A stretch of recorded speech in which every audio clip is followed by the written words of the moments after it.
द्वापर हो या इस समय जो कलयुग चल रहा है, जैसे अभी इस थोड़े समय जो बीता है कलयुग, इसमें भी कुछ महापुरुषों को नारद जी का दर्शन साक्षात्कार हुआ है। कलयुग में भी तो जैसे विभीषण ने भगवान की भक्ति को प्राप्त करने का एक सूत्र हनुमान जी के सामने प्रकट किया कि बिनु हरि कृपा मिलहि नहीं संता। तो भगवान जब ये देख लेते हैं अच्छी तरह से कि ये जीव मुझे प्राप्त करने या अगर मेरे भक्त भक्ति में आना चाहता है तो उसमें जिस प्रकार से हमने कहा कि प्रथम भक्ति संतन कर संगा, ऐसे ही भागवत में कहा है कि श्रवणम कीर्तनम स्मरणम, इस प्रकार से सीढ़ियाँ बताई करे। अब यहाँ एक प्रसंग आ जाता है, क्या कि ये जो कुछ सुने वो किसके द्वारा सुने, यहीं गाड़ी फंसती है। बिल्कुल महाराज जी। मैंने थोड़ा देर पहले आपसे ये कहा कि ये वक्त वक्ता कालों का है, वक्ता कालों जी महाराज। तो आपको सुनाने वाले तो गली गली में बैठे हैं, तके मुख से तो भक्त को पहचानना बड़ा दुर्लभ होता है, तो बहुत कुछ दुर्लभ नहीं है। वेद व्यास ने श्रीमद् भागवत पुराण में इतना सुलभ ढंग से वर्णन कर दिया है कि अगर कोई उसको अच्छे से सुन ले, समझ ले, तो इसका संशय खत्म हो जाएगा।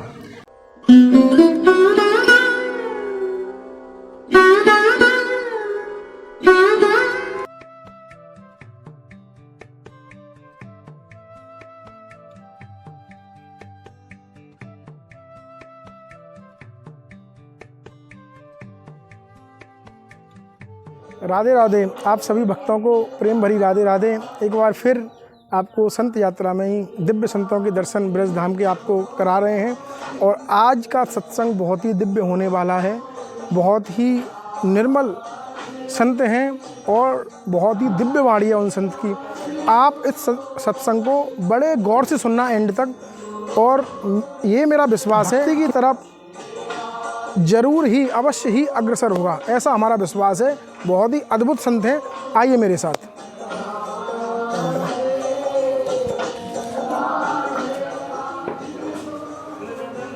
आइए।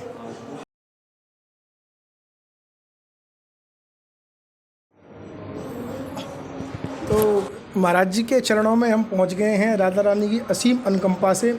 और आज का सत्संग बड़ा ध्यान से सुनना और एकांत में सुनना, बहुत ही दिव्य सत्संग आपको सुनने को मिलने वाला है आज। आइए महाराज जी, राधे राधे। महाराज जी ये लगा दो, थोड़ा आवाज़ जाएगा इसमें से, यहाँ पे लगा देता हूँ। हाँ महाराज जी, हो गया। महाराज जी बड़ी कृपा की, आपने इतना समय दिया पहले तो हमारे लिए, इसका कोटि कोटि आभार महाराज जी। महाराज जी आज सिर्फ बहुत छोटा सा ही प्रश्न है, क्योंकि राधा रानी की कृपा से जो हमारी वीडियो हैं, काफ़ी भाई बहनें माताएं कोई गृहस्थ में भी रहते हैं, ज़्यादातर लोग वो देखते हैं राधा रानी की असीम कृपा से। महाराज जी वो भक्ति मार्ग की तरफ चलना चाहते हैं, उस मार्ग पे अग्रसर होना चाहते हैं। एक रहता है ना कि आत्मा की जो भूख है वो उनकी उस भक्ति की तरफ है, लेकिन पता नहीं है कि वो स्टार्ट कहाँ से करें, प्रारंभ कहाँ से होगी। उसी के बारे में महाराज जी दो शब्द आपके श्री मुख से सुनना चाहेंगे। देखो, दो जगह प्रमुख रूप से नवधा भक्ति का वर्णन है। गोस्वामी जी के रामचरितमानस में सबरी और भगवान का जब मिलन हुआ है तो स्वयं भगवान श्री राम ने भक्ति के 9 प्रकार का वर्णन माँ सबरी से किया। तो उसमें एक तरह से किसी भी मनुष्य काया प्राप्त जीव को अपने कल्याण या अपने को भक्ति मार्ग में चलने के लिए जो सीढ़ियाँ बनाई हैं, जैसे किसी भी ऊंचाई पर आपको पहुंचना है तो पहले सीढ़ी, दूसरे सीढ़ी पे एक एक सीढ़ियों पर पैर रखेंगे तो जहां पहुंचना है उसकी दूरी कम होती जाएगी, और एक बार जब अंतिम सीढ़ी पे पहुंचोगे तो आप स्थान पर। ऐसे ही नारद भक्ति दर्शन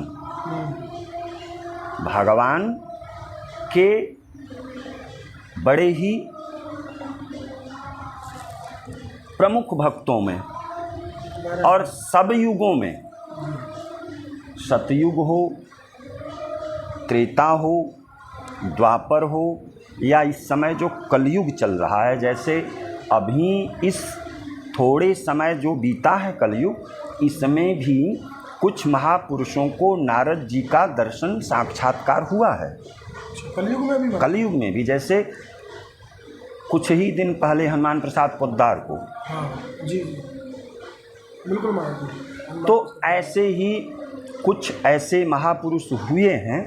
और देखो, ये जो भी क्रम होता है, जैसे नारद जी का मिल जाना या सनकादिक परमहंसों का मिल जाना, ये सब कुछ, जैसे विभीषण ने भगवान की भक्ति को प्राप्त करने का एक सूत्र हनुमान जी के सामने प्रकट किया कि बिनु हरि कृपा मिलहि नहीं संता।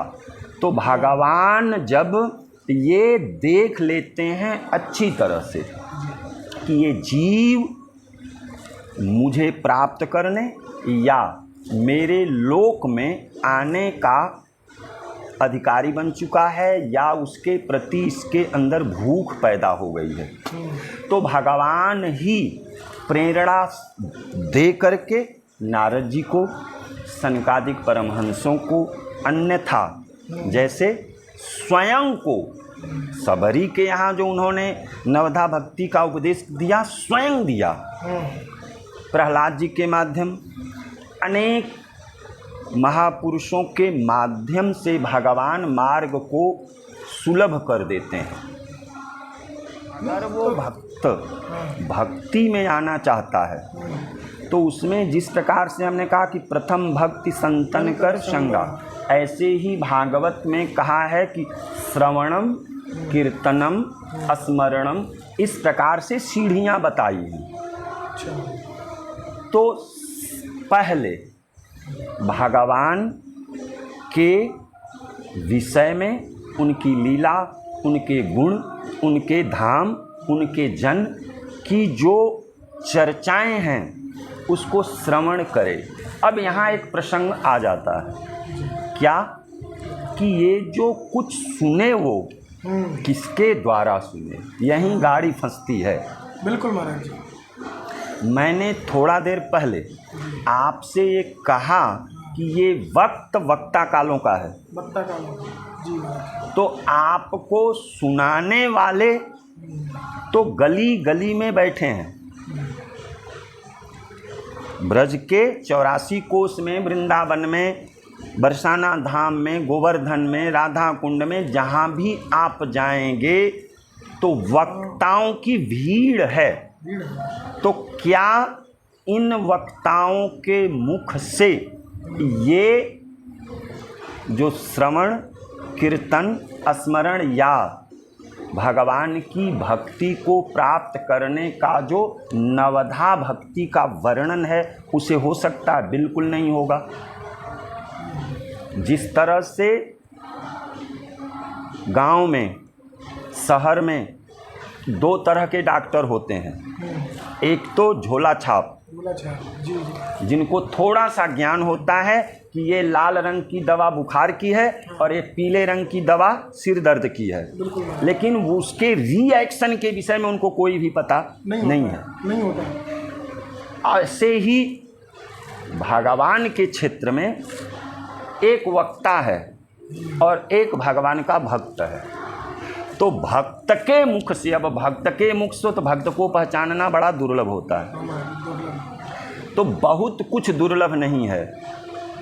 वेद व्यास ने श्रीमद् भागवत पुराण में इतना सुलभ ढंग से वर्णन कर दिया है कि अगर कोई उसको अच्छे से सुन ले, समझ ले, तो इसका संशय खत्म हो जाएगा।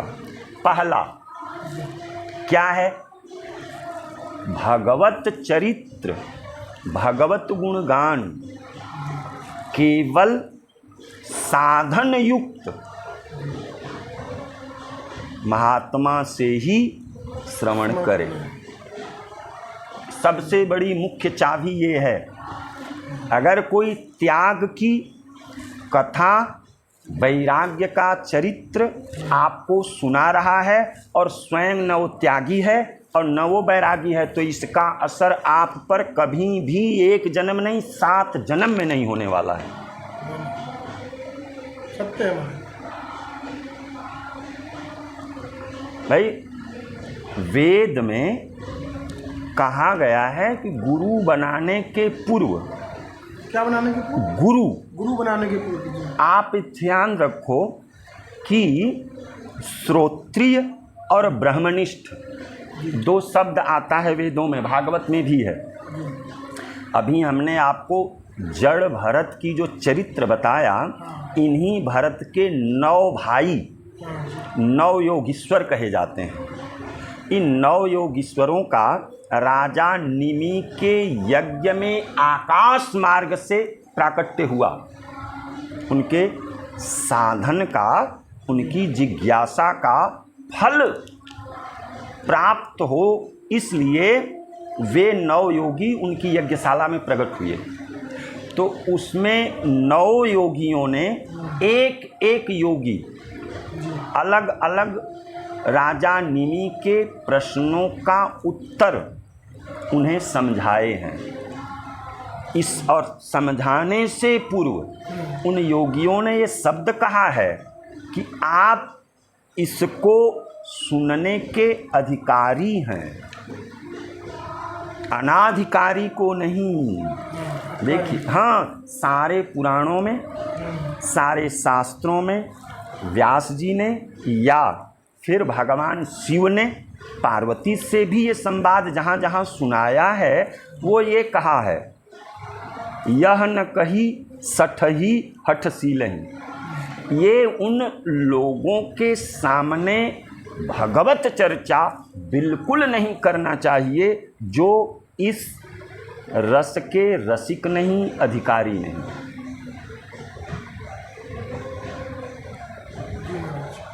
अरे जिस भागवत महापुराण को इतनी बड़ी विशेषता मिली कि अगर किसी ने श्रीमद् भागवत श्रवण कर लिया तो उसका फिर से जन्म नहीं होगा।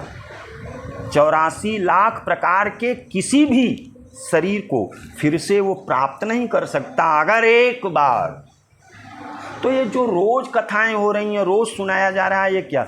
बोले ये नहीं, सुखदेव जैसा वक्ता हो और परीक्षित जैसा श्रोता हो। या महात्म प्रकरण में वो बोलते हैं कि प्रेत योनि में जिसकी काया थी धुंधकारी जैसा श्रोता हो और गोकर्ण जैसा त्यागी और वैरागी वक्ता हो, तब ये इसी के अभाव में आज इतनी कथाएं, इतना वाणी का विलास हो रहा है, लेकिन विमान तो किसी के लिए नहीं आ रहा है। क्यों नहीं आ रहा है? तो बस मूल जहाँ पेड़ लगाना है उस पेड़ के लिए वो मिट्टी, वो पानी, वो हवा अनुकूल होगी तो ही पेड़ लगे, अन्यथा आप पेड़ को कहीं भी लगा देंगे नहीं। ऐसा होता है ना कि जैसे किसी को 2-4 दिन थोड़ी सी भक्ति दिखेगी और पीछे बैक हो जाता है, कारण कि आपने जहाँ पेड़ लगाया वहाँ अनुकूल ही नहीं था उसको। थोड़ा दिन 2-4 दिन पानी वगैरह मिलता रहा, थोड़ी सी देख रेख रही तो थोड़ा सा पत्ते उसके हरे भरे रहे, लेकिन बाद में फिर तो थोड़ा दिन ऐसा कुछ लग जाएगा कि ऐसा। मूल वहाँ है कि आप जिस महात्मा या साधु या संत के संपर्क में होकर भक्ति रूपी बीज को फलने फूलने का योग बना रहे हैं, उसमें त्याग वैराग्य के लक्षण या परिपूर्णता है या नहीं। कथा तो सुनाता है त्याग की, कथा तो सुनाता है वैराग्य की, लेकिन न वो त्यागी है, उसके वाणी में केवल त्याग और वैराग्य है। हाँ, उसकी वाणी में है बस, बिल्कुल। और लोग यहीं आकर के फंस। अब मूल बात यह है कि जैसे दुकानदार अपनी सड़ी गली वस्तु को भी अच्छी पैकिंग करके और उसका प्रचार करके और उसको बेच देता है, क्यों? कि लोगों को बाहर की पैकिंग दिख जाती है, उस पे जो लिखा है वो देख लेते हैं, भीतर की स्थिति क्या है बाद में बोल देंगे कि हमने तो बहुत खाया, एक ही पुड़िया की बताया था मैंने, तो 4 पुड़िया खा ली लेकिन लाभ नहीं हुआ। उसका कारण यही होता है। तो भगवान के तरफ, श्री जी के तरफ, धाम के तरफ लोग बढ़ें और उनका कल्याण हो, इसके लिए मूल चाबी बस यही है कि जिनके संपर्क में वो हों उनके अंदर ये गुण अगर है कि वो क्या गुण, त्याग वैराग्य की पीछे की बात है, लेकिन आचरण युक्त अगर वो विरक्त हैं तो विरक्त का आचरण भी है या नहीं है। अगर है तो केवल मात्र जैसे कि एक फूल में सुगंध है, तो जब आप बगीचे में प्रवेश करेंगे तो उसकी खुशबू आपको प्रभावित कर देगी। बिल्कुल। ये है। ठीक है महाराज जी, राधे बड़ी कृपा की आपने महाराज जी, इतना समय दिया। निकाल लूँ महाराज जी? हाँ निकाल। देखो महाराज जी का ज़्यादा समय नहीं लेंगे, क्योंकि आपको बता दें एक और अंदर की बात कि महाराज जी के पास हम लगभग 1 घंटे से बैठे हुए थे और 1 घंटे से सिर्फ भगवत चर्चा की। महाराज जी ने बड़ी कृपा की, मतलब भाव विभोर कर दिया था। उसके बाद में आज्ञा ली महाराज जी से 10 मिनट के लिए, और संतों का वैसे भी समय नहीं, हम ग्रस्त लोगों को जाके हम जैसे पापियों को नष्ट करना चाहिए हमारे हिसाब से, लेकिन इन्होंने कृपा की महाराज जी ने, और 2 शब्द आप सभी भक्तों के लिए भी सुनने को मिले। तो ऐसे ही अन्यत्र दर्शन के साथ हम मिलते हैं और अब महाराज जी से आज्ञा लेते हैं, और आप सभी के लिए भी राधे राधे। ठीक है महाराज जी, बड़ी कृपा। जय दंड। ठीक है, जय श्री राधे।